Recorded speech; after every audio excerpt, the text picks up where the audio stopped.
Hi hello नमस्कार मित्रमैत्रिणींनो, मी संध्या तुम्हा सर्वांचं स्वागत करते साफसफाईच्या आजच्या आपल्या नवीन पॉडकास्टमध्ये. चला तर मग मंडळी, जास्त वेळ वाया न घालवता सुरुवात करूयात आजच्या आपल्या चर्चेला. तर मंडळी, थंबनेल आणि टायटलवरून तुम्हाला समजलंच असणार की आजचं आपलं पॉडकास्ट कोणावरती होणार आहे. तर आज आपण बोलणार आहोत डोमकावळ्या आणि कोंबडीबद्दल. खरं तर काय बोलावं आणि किती बोलावं ना असं झालं. म्हणजे प्रेग्नेन्सी या माणसासाठी फक्त आणि फक्त कंटेंट आहे, पण जर ती प्रेग्नेंट असलेली व्यक्ती ह्याची बायको असली ना तरीही चालेल. ती बाई पण माणूस आहे, तिला पण फिलिंग्स आहेत आणि या आता तिच्या भरलेल्या शेवटच्या दिवसामध्ये तिला पण त्रास होऊ शकतो.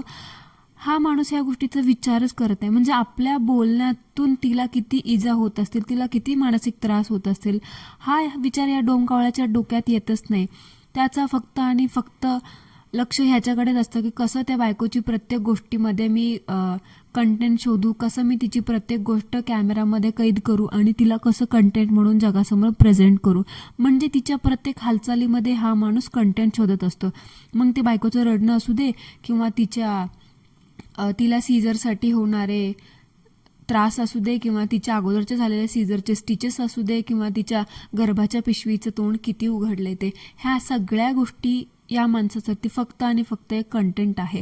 म्हणजे मागे तर या माणसाने कंटेंटच्या नावाखाली काय काय जगाला दाखवलं होतं हे तर आपल्या सगळ्याला माहितीच आहे. आणि क्लिकबेट थंबनेल तर असे देतो ना जसं काय की लोकांना खरंच असं वाटतं की बापरे काय झालं असेल याच्यासोबत. असं काहीतरी करून लोकांची एवढी दिशाभूल करतो ना हा माणूस. एक नंबरचा एक्सपर्ट आहे. खरं त्याला टेक्निकल गोष्टीचं कुठलं ज्ञान नाही आहे, ह्याच्यावरती मला शंकाच आहे. पण खरं तर ह्याला एवढी गोष्ट कळली की म्हणजे टेक्निकल हा ह्याचं ज्ञान इथे वापरतो की क्लिकबेट देऊन लोकांना गुमराह कसं करायचं हे या माणसाला चांगलं जमतं. आणि ह्याचे मागचे आपण थंबनेल मागचे आपण ह्याचे व्हिडिओ बघितली, त्याच्यामध्ये बायकोची डिलिव्हरी झालेली नसताना सुद्धा की हा माणूस सांगतो की माझ्या बायकोची डिलिव्हरी झाली, मुलगा झाला का मुलगी झाली, तिला हे झालं तिला ते झालं, आज ती पडली, आज तिच्या पायाला सूज आली, आज हे झालं आज ते झालं. असे क्लिकबेट देतो बापरे, काय बघायचं कामच नाही. आणि तिच्यासमोर हा माणूस इतका काय काय बोलत असतो, असं काही पण बोलत असतो हा आणि याच्या घरातले. म्हणजे हे लोक हा विचार करतच नाही की कुठेतरी नकळत ह्यांच्या बोलण्याचा परिणाम किंवा ह्यांचं बोलणं ती बायको ना ऐकून प्रेशराईज होत असेल. म्हणजे असं जाणवतं व्लॉगमध्ये, आम्हाला बघणाऱ्या लोकांना असं जाणवतं की तुम्ही लोक जे बोलता व्लॉगमध्ये, प्रत्येक वेळेस तू बोलतो, तुझी ती बहीण बोलते, तुझी आई बोलते, तुझी आजी बोलते, प्रत्येक वेळेस बोलता की मुलगा झाला तर असू दे काही हरकत नाही, मुलगी झाली तरी असू दे काही हरकत नाही, मुलगाच पाहिजे मुलगीच पाहिजे. ह्याची बहीण स्वतः तर असं पण म्हटली होती की मुलगाच होईल तुला, मुलगाच होईल तुला. कॉमेंटसुद्धा या लोकांना अशाच येतात की मुलगाच होईल मुलगाच होईल. आणि हा माणूससुद्धा कॉमेंटमध्ये विचारतो, डिस्क्रिप्शनमध्ये विचारतो, सांगा की आम्हाला काय होईल, मुलगा होईल की मुलगी होईल वगैरे वगैरे. अरे तुम्हाला काही कळतं का? मुलगा होऊ दे ना मुलगी होऊ दे, जे काही असणार आहे ते तुमचंच असणार आहे. आणि असं पण बोलतात वरतून, मुलगी झाली तर मुलीला बहीण होईल आणि मुलगा झाला तर बहिणीला भाऊ होईल. हे काय बोलण्याची पद्धत आहे ना, म्हणजे मला काही कळतच नाही. अरे काही काही लोकांना मुलाचं सुख नाही मिळत, पण तुम्हा लोकांना मिळतंय, पण तुम्ही लोक त्याला असं बोलता, तोलमोल करता त्याच्यामध्ये. मुलगा असू दे ना मुलगी असू दे, काय हरकत आहे? त्यांच्या पालन पोषणाचा सुखदुःखाचा आनंद तुम्हाला घेता येतोय ना, याच्यामध्ये तुम्ही समाधान का नाही मानत? पण नेहमी आपला मुलगा मुलगा मुलगा मुलगी मुलगी मुलगी जे काही आहे ते आतमध्ये ते आज न उद्या तुम्हाला कळणारच आहे, बाहेर येणारच आहे. मग त्याच्यासाठी असे एवढे तर्कवितर्क लावून काय मिळणार आहे तुम्हाला? आणि तुम्ही जे बोलता पहिली मुलगी आहे आणि दुसरा मुलगा झाला तर आपली फॅमिली सेटल होईल, किंवा दुसरी मुलगी झाली तर मुलीला बहीण होईल आणि दुसरा मुलगा झाला तर बहिणीला भाऊ होईल, रक्षाबंधनाला भाऊ, ह्याला भाऊ त्याला भाऊ, हे असं बोलून तुम्ही कुठेतरी तुमच्या बायकोला नकळतपणे प्रेशराईज करताय. तुमची फॅमिली पण तिला कुठेतरी नकळतपणे प्रेशराईज करते. हे तुम्हाला कळत नाही का? उलट जे होईल ते गोड मानून घेण्यामध्ये तुम्हाला आनंद नाही, असंच तुम्ही जाणवून देता प्रत्येक क्षणाला. पदरी पडलं पवित्र झालं हे माहितीये का तुम्हाला? आणि डोमकावळ्या, तू पार तिला हे बोलतोस ना की ठीक आहे जे झालं ते झालं, आपण काही नाही, हरकत नाही. मग हरकत नाही, तुला माहितीये ना तू ऍक्सेप्ट करशील, तू तेवढा चांगल्या विचाराचा आहे, तू तेवढा तू आता पुढे पडलेला जमान्याच्या हिशोबाने तू वागतोस की बाबा तू मुलगा असू दे किंवा मुलगी असू दे, सेकंड चाइल्ड, तू काही असू दे, तू त्याला ऍक्सेप्ट करशील आणि गुण्यागोविंदाने नांदशील तिच्यासमोर. मग तुम्ही लोक तिच्यासमोर असं का बोलता? कॉमेंट्समध्ये, व्हिडिओमध्ये लोकांना, तुमच्या ऑडियन्सला असं का विचारता की आम्हाला मुलगा होईल का मुलगी होईल? तुमच्या कॉमेंट बॉक्समध्ये लिटरली तुम्ही जरा झाकून बघितलं ना, तुम्हाला कळेल तुझ्या बायकोच्या पोटावरतून लोक गॅस करतात की तिला मुलगा होईल की मुलगी होईल. म्हणजे विचार कर, तिला किती निरखून बघतात लोक. ह्याचं तुला जरा पण भान नाही करे. काहीही असो, कुठल्याही दृष्टीने असो, पण लोक बघतात ना. किती केली नजर आहे ती, कोणाची नजर किती वाईट असते हे आपण नाही सांगू शकत. त्याच्यामुळे जरा ॲटलिस्ट आता शेवटच्या भरल्या दिवसात तरी बायकोला दाखवणं जरा कमी कर. आपण डोमकावळ्या, तुझ्या आणि घरातल्या बाकीच्यांच्या बोलण्यावरून तर हेच जाणवते की तू अशा काही सिच्युएशन क्रिएट करतोय की ज्याच्यामुळे तुझी बायको कुठेतरी प्रेशराईज होते. त्या दिवशी ती घरामध्ये तुमच्या देव बसले होते, गौरी गणपती होते, एवढ्या भरल्या घरामध्ये ती रडली कारण तिला कुठेतरी असं वाटलं. तुझी बहीण तिथे बोलता बोलता बोलून गेले की मुलगाच होईल तुला. कॉमेंट पण तुम्हाला येतात लोक, तुमचं पोट बघून असं वाटतं की तुम्हाला मुलगीच होईल. अरे तिला कुठेतरी टेन्शन आले आता किंवा तिच्या डोक्यात कुठेतरी असा विचार असेल, कारण तिला पण माहिती आहे हे प्रेग्नन्सीचे 9 महिने तिने कसे काढले ते. तिलाच माहिती की तिला किती त्रास होत असेल ते.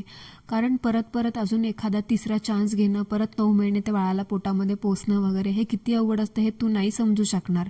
त्याच्यामुळे तिला कुठेतरी टेन्शन आलं असेल की बाबा, किंवा मन भरून आलं असेल की बाबा मला मुलगा झाला किंवा मला दुसरं बाळ नाही झालं मुलगा म्हणून, मी माझ्या नवऱ्याला, माझ्या खानदानाला दुसरा मुलगा as a baby child, baby boy child नाही देऊ शकले, तर कुठेतरी मी फेल झाले असं तिला वाटू शकतं. त्या भावनेने तिच्या डोळ्यातून पाणी आलं आणि त्याच्यामुळे तिला वाईट वाटलं म्हणून ती रडली. आणि तू तिथे बोललास की बाबा ठीक आहे कोंबडे, जे काही होईल ते आपण गोड मानून हे करू. पण तू ह्या सगळ्या गोष्टी मग तुझ्या व्हिडिओमध्ये का बोलतोस की मुलगा होईल का मुलगी होईल, हे असं नको विचारत जाऊ ना. मग ॲटलिस्ट तुझी फॅमिली विचारते ना, त्यांना पण म्हणा की बाबा चला जे होईल ते आम्ही त्याला ॲक्सेप्ट करू, ते आमचं बाळ आहे, मुलगा असू दे मुलगी असू दे, आमच्यासाठी सगळं समान आहे. ॲटलिस्ट त्यांना तरी समजव. कळत नकळतपणे ह्या सगळ्या गोष्टी तिच्या मनाला कुठेतरी लागत असणार. सो ॲटलिस्ट तू एवढ्या गोष्टीची काळजी घेऊ शकतोस की तुझ्या घरातली तिच्यासमोर अशा गोष्टी बोलणार नाहीत की मुलगा होईल की मुलगी होईल. समजलं का?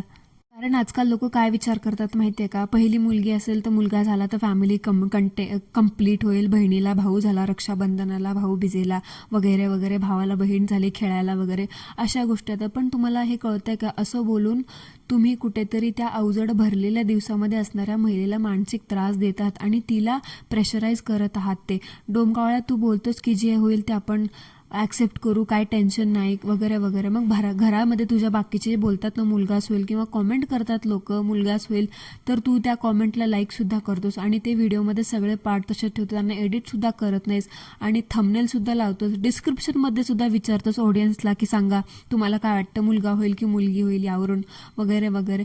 तर तिला प्रेशराईज करत आहेस तू या ठराविक गोष्टीसाठी. पण हे विसरू नको की जे काही असेल ते तुमचं आहे. त्याच्यामध्ये मुलगा होईल किंवा त्या आतमध्ये मुलगी बनायचं वगैरे हे माणसाच्या हातामध्ये नाही. देवाची करणी आणि नारळात पाणी ते तसं आहे ते. सो मला एवढंच म्हणायचं आहे की त्या कोंबडीचे दिवस आता भरलेत. कृपा करून तिला असले बावळट प्रश्न विचारू नकोस. एवढा सभ्य आणि समजूतदार तू आहेस असं मला वाटतं तुमच्या घरामध्ये बाकीच्या लोकांपेक्षा. मी याच्या आधी पण तुला बोललेले की तू ॲटलिस्ट काही गोष्टी जरा बरोबर बोलतोस, पण कधी कधी अशी माती खातोस ना की तुझे चांगले गुण आहे ना त्या माती खाण्यामुळे लपवून जातात. तुम्ही भले तुम्हाला काय वाटत असेल हसत मुखाने ॲक्सेप्ट कराल तुमचं जे काय होईल, पण त्या बाईचं मन आहे रे, किती केलं तरी ती कुठेतरी मनामध्ये विचार करते की काय होईल काय होईल काय होईल काय होईल. सो तिला टेन्शन येत असावं, त्याच्यामुळं तुमची मस्करीमधला पार्ट तुम्ही बोलता, पण कुठेतरी मस्करीमध्ये तिला त्रास होऊ शकतो. त्यामुळे बोलताना जरा विचार करा, एवढंच म्हणायचं. आणि बाकीच्या बावळट लोकांना तुझ्या घरातल्या बडबड करताना त्यांना जरा गप्प बसायला सांग. आणि काय रे मूर्खा, तुला कळत नाही का, तू मुद्दाम बोलतोस. मला म्हणजे समजतच नाही तू माणूस कसा आहेस. म्हणजे तुला ते मगाशी मी बोलले ना की तू टेक्निकल गोष्टीचा वापर कुठे करतोस, फक्त आणि फक्त स्टंट व्हिडिओ बनवण्यामध्ये. मागच्याच तेव्हा बोलला की डिलिव्हरी झाली वगैरे असं तसं, ते स्टंट व्हिडिओ बनवला, त्याच्यामध्ये पण बोलला की बाळ आडवं आहे किंवा बायकोच्या गर्भाच्या पिशवीचं तोंड एवढं एवढं उघडले. आणि आता काय बोलतोय, बाळ अचानक उभं झालं. काय माणूस आहेस का, कोण आहेस रे तू? नवरा आहेस का, म्हणजे कुठला माणूस आहेस ना, मला काय कळतच नाही. म्हणजे एखादा नवरा तुझ्यासारखं कसा असू शकतो ना, मला हेच कळत नाही. तू काय बोलतोयस, कुठे बोलतोयस, का व्ह्यूज येत नाही म्हणून व्ह्यूजसाठी काहीही बोलायचं? काही एवढा पण भिकेला लागलास की बाबा बायकोच्या पर सीझरची रेगना रेग सांगून सगळ्या गोष्टी कमवायच्या? आणि घरात 3 बायका असो किंवा 10 बायका असो, जर घरातल्या 2 महिला प्रेग्नेंट असतील आणि 1 महिला वयस्कर असेल, तर काय हरकत आहे रे तुला एक बाई कामावर ठेवण्यासाठी?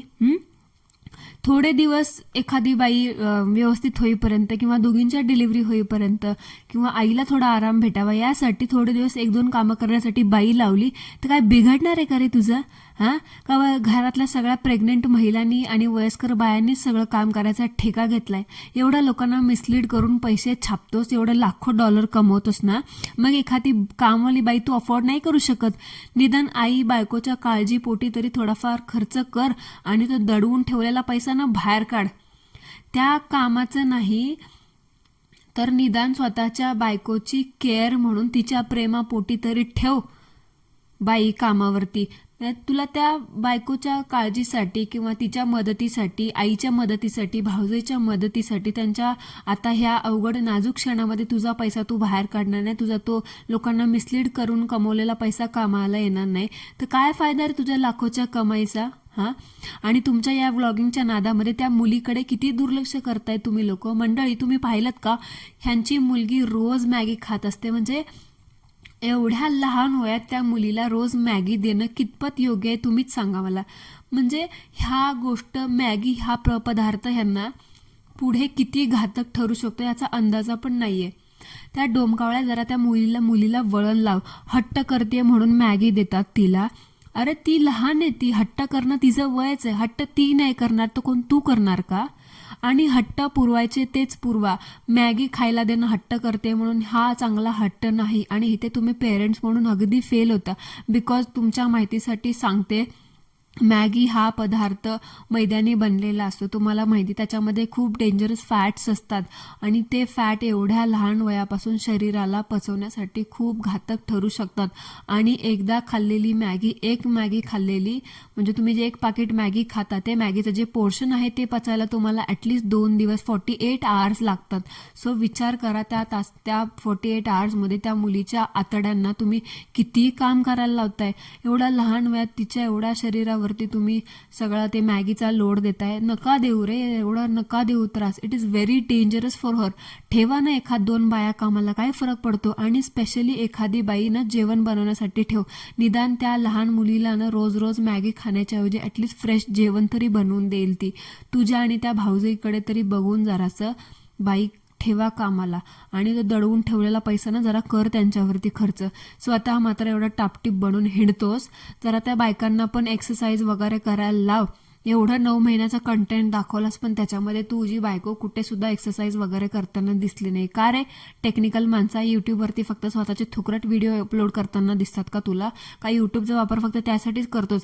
जरा प्रेग्नेंट महिलांनी शेवटच्या दिवसामध्ये काय करायचं असतं किंवा डिलिव्हरी सोपी व्हावी ह्यासाठीचे पण व्यायाम दिलेले असतात, जरा ते सुद्धा फॉलो कर. त्या भाऊजाईकडे पण बघ जरा. एवढूसा जीव तिचा, पण ते किती काम करते आणि ती सुद्धा प्रेग्नेंट आहे. एवढूसा खुराड आहे तुमचा, पण त्या खुराड्यात काम करून करून करून करून सगळ्या बायकांना वाळून गेलेत. ह्याची बायको पण वाळूनच गेलेली आहे. आता ती प्रेग्नेंट असल्यामुळे थोडीफार तिच्या अंगावरती ते मांस चढले, पण ते मांस नाहीये. जसं डिलिव्हरी होईल तसं ती अजून पहिल्या ह्याच्यामध्येच येते. ह्याची बायको पण तशीच आहे, बारीक आहे. ह्याची बहिणी पण बारीक आहे, ह्याची आई पण बारीक आहे. म्हणजे एवढं काम करून करून त्या बायकांना नुसत्या वाळून चालल्यात. आणि कशाला MSW केलंस रे तू? यूट्यूबचा वापर तुला फक्त तुझे बकवास व्लॉग अपलोड करायलाच येतो वाटतं ना? जरा त्या यूट्यूबचा वापर आहे ना, दुसरं गोष्ट लोक आठवड्यामध्ये बाकीच्या गोष्टी पण अपलोड करतात ना, त्याचा पण वापर घे. जरा शेवटच्या लोक डिलिव्हरीच्या शेवटच्या आठवड्यात किंवा 33व्या-34व्या आठवड्यात कशी डिलिव्हरीची बॅग भरतात, बाळासाठी कुठल्या वस्तू भरतात आणि कशामध्ये भरतात हे सुद्धा लोक त्याचे व्हिडिओ अपलोड करतात. मूर्ख माणूस तू, त्या बायकोच्या नावावरती एवढा पैसा छापतोस आणि त्या बायकोला आणि होणाऱ्या बाळासाठी त्यांना हॉस्पिटलमध्ये घेऊन जाण्यासाठी तू साधी एक बॅग सुद्धा चांगली घेऊन देणं नाही झालं तुला. आणि वरतून बोलतो की हे चॅनल माझ्या बायकोचंच आहे. अरे त्या बाळंतिणीचे आणि त्या होणाऱ्या बाळाचे कपडे तू त्या डीमार्टच्या थैलीमध्ये भरलेस, त्या पिशवीमध्ये भरलेस, त्या झोळ्यामध्ये भरलेस. लाज नाही वाटली का रे तुला?